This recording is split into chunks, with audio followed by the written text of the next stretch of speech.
I'm Dr. Somesh Manjunath, consultant orthopedic surgeon, mainly specialized in arthroscopy, shoulder and knee, and joint replacement knee. So ఈరోజు మనం shoulder arthroscopy గురించి మాట్లాడుకుందాం. So shoulder injuries ఎవరిలో ఎక్కువ అవుతాయి? ఒకటి, ఎక్కువగా ప్లేయర్స్లో ఈ షోల్డర్ ఇంజురీస్ అనేటివి ఎక్కువ అవుతుంటాయి అన్నమాట. థ్రోయింగ్ యాక్టివిటీస్ చేసే వాళ్ళలో కానీ, సో బౌలర్స్లో కానీ ఇలాంటి వాళ్ళలో ఎక్కువగా షోల్డర్ ఇంజురీస్ యంగ్ ఏజ్ వాళ్ళలో అయ్యే ఛాన్సెస్ ఉంటుంది. So shoulder injuries second thing, ఎవరికైనా యాక్సిడెంట్లు అయ్యి భుజం దగ్గర ఎముక ఎరిగింది, సో యాక్సిడెంట్ అయింది. సో చాలా మంది ఇక్కడ జస్ట్ ఎముక వరకే ఫిక్స్ చేసి నెగ్లెక్ట్ చేస్తారు. బట్ అక్కడ మనకి కండరాలు కూడా ఉంటాయి. సో కండరాలు గురించి పట్టించుకోకుండా ఒక నెల రోజుల తర్వాత చాలామంది పేషెంట్స్ మన దగ్గరకు వస్తుంటారు.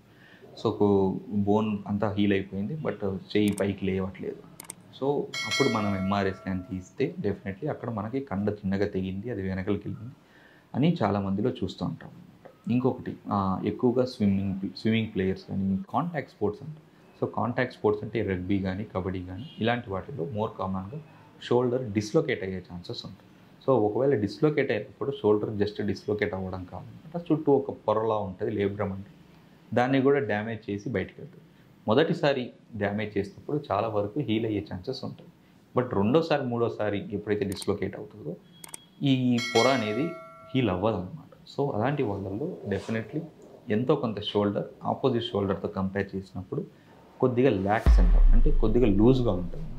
సో అలాగా లూజ్గా ఉంటే డెఫినెట్లీ రెండో మూడోసారి షోల్డర్ డిస్లొకేట్ అయినప్పుడు డెఫినెట్లీ చుట్టూ ఉన్న వెనకల పక్కుండే కార్టిలేజ్ అంతా డ్యామేజ్ చేసే ఛాన్సెస్ ఎక్కువ ఉంటుంది.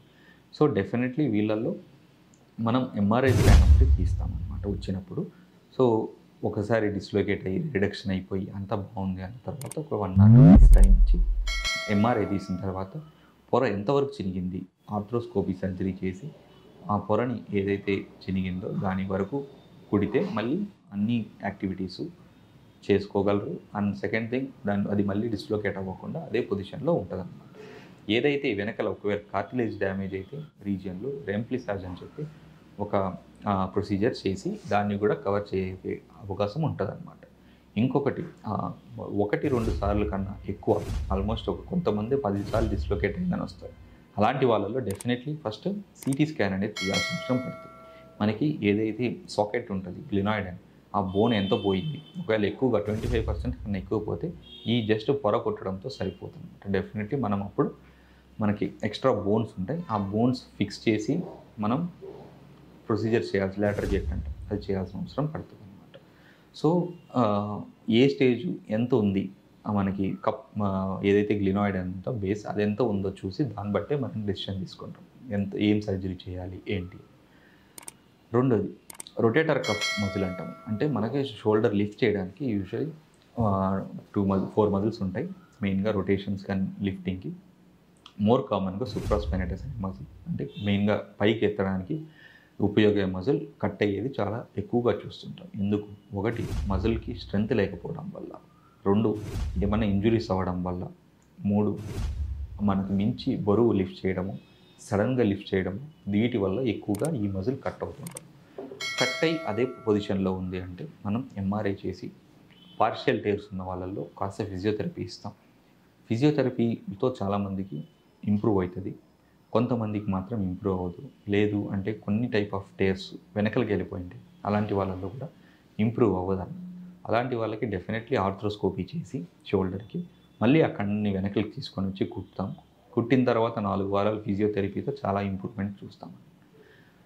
ఇంకొందరిలో మోర్ దెన్ 50 years ఎవరికైతే డయాబెటిక్ ఇలా ఉన్న వాళ్ళల్లో ఫ్రోజన్ షోల్డర్స్ అనేటివి ఎక్కువ చూస్తాం. ఇలాంటి వాళ్ళల్లో కూడా డీజనరేటివ్ టేర్స్ కూడా అవుతాయి. డీజనరేటివ్ టేర్స్ అంటే ఏదైతే కండ పైకి ఎత్తే కండ ఉంటుందో ఆ కండ చిన్నగా పీలిపోయి కట్ అయిపోయి వెనకలికి వెళ్ళి అలానే పెయిన్ వల్ల చాలా వాళ్ళు ఇంకా చేయి లిఫ్ట్ చేయకుండా మనకి ఆల్మోస్ట్ 2 months 3 months తర్వాత వచ్చేటప్పటికి మొత్తం కండంతా బిగుసుకుపోయి షోల్డర్ అంతా అట్లీస్ట్ కొద్దిగా కూడా అట్లీస్ట్ ఒక 15-20 degrees కూడా పైకి లేలేని పరిస్థితులు వస్తాయి.